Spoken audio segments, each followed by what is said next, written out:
Hi, welcome back to the new video snippet from Ballads, A Tinker's Dozen. This will be the third part of the first chapter, first song actually. And we'll get back to Martha and Silkie right away. Here we go. Martha eventually fell asleep too, and when she awoke, Silkie was sitting at the table cleaning the guns, wearing only his boxers, socks, and garters. He was the cutest thing that Martha had ever seen. She got up from the bed, found her dress and slipped it on, and walked over to Silkie, softly laying her hand on his shoulder. He shook it off, and when she leaned over to kiss him, he turned away. Martha explained that to herself by insisting to herself that Silkie's hands were dirty with gun oil, and he didn't want to get her dirty. She sat down in the second chair across the table from him and put her elbows onto the table, resting her chin in her hands so that she could just look at this lovely man, her man. "I'll go into town and bring us back some food," Silkie told her. "I'm starved." And he got up from the table and turned away to dress himself. When he had his shirt, pants, and shoes on, he said, "I'll be back soon," and walked out the door.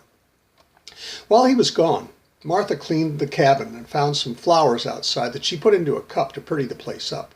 Then she took off her dress, folding it neatly and laying over the back of one of the chairs. She found her shoes where they had been tossed in Martha's hurry to disrobe for Silkie and put them neatly under the chair.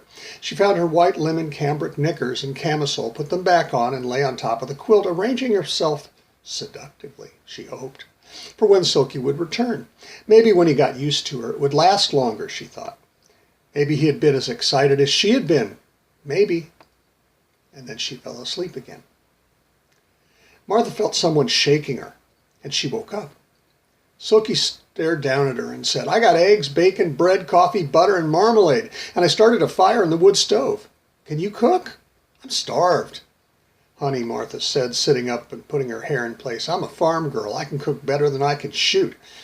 "Great," he said. "Call me when dinner's ready. I'll be in the barn with the car," and he walked out the door. Martha sighed and hopped off the bed and over to the counter. Maybe a good meal and watching her in her knickers would excite him. Men were supposed to like to look at scantily clad women. Martha finished the cooking, set the food on the table, and went to the door to call Silkie. Just as she got there, he walked in. "Soup's on?" "Good," he said, brushing past her to get to the table and his dinner. As they ate, the only sounds in the little cabin were silverware clinking on plates, a slurp and a swallow here and there, and a burp or two.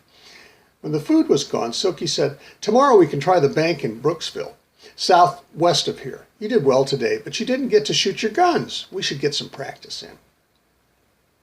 So they left the dishes on the table and went outside for some target practice. Silkie showed Martha that beside the guns they had used on the bank job that day, they also had half a dozen .45 Colt 19N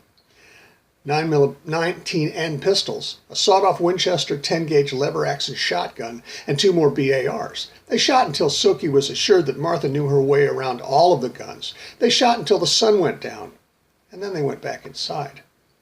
Silkie took off his clothes, all but his boxers, and slid under the covers. Martha slid in next to him, but Silkie turned away from her and fell right asleep. Martha got up out of bed and cried quietly as she washed and dried the dishes. She wasn't going to let Silkie know. Over the next 2 weeks, Silkie and Martha robbed 5 more banks and made love 5 more times. Whenever they hit a bank, they hit the sheets right after.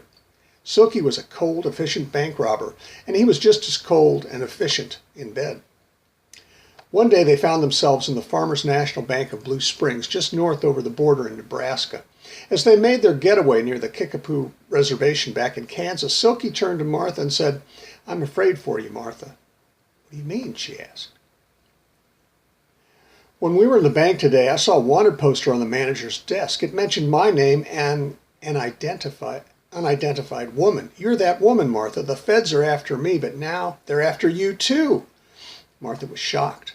All that they had done was take some money from the banks. The banks were insured, weren't they? No one had been hurt. The only damages were some shot-up ceilings and busted-out windows. "I'm going to take you home, Martha," Silkie said, "and then I'm going to lay low. And if the coast is clear in 6 months, I'll come back for you." Martha's heart felt as if it were going to break into pieces right then and there. She tried to hold back her tears, but it was no use. She cried all the way back to the farm. Silkie pulled up to the porch steps and leaned past her to open the door. Martha hoped that he would at least kiss her, but he made no move to do so. So she got out of the car and walked up the steps. By the time she had reached the porch, Silkie had turned the car around and was driving away. A couple of weeks later, Martha realized that she was pregnant. Her parents were her parents and would do what they could to keep her, and soon the baby, safe. She did what she always did around the farm, even going into town for shopping and church, but then she began to show, and if the town knew that she was pregnant out of wedlock, the shame would be more than her poor parents could bear. So the canaries told everyone, as they met them and their neighbors asked about Martha, that Martha had contracted the tuberculosis and was confined to her bed. The doctor came to the farm from time to time, but he had delivered Martha, so his silence was ensured. Eventually, Martha gave birth to a healthy, blonde, curly-haired boy. Her mother took care of the child while Martha went to town. The neighbors were glad to see that Martha had recovered from her sickness.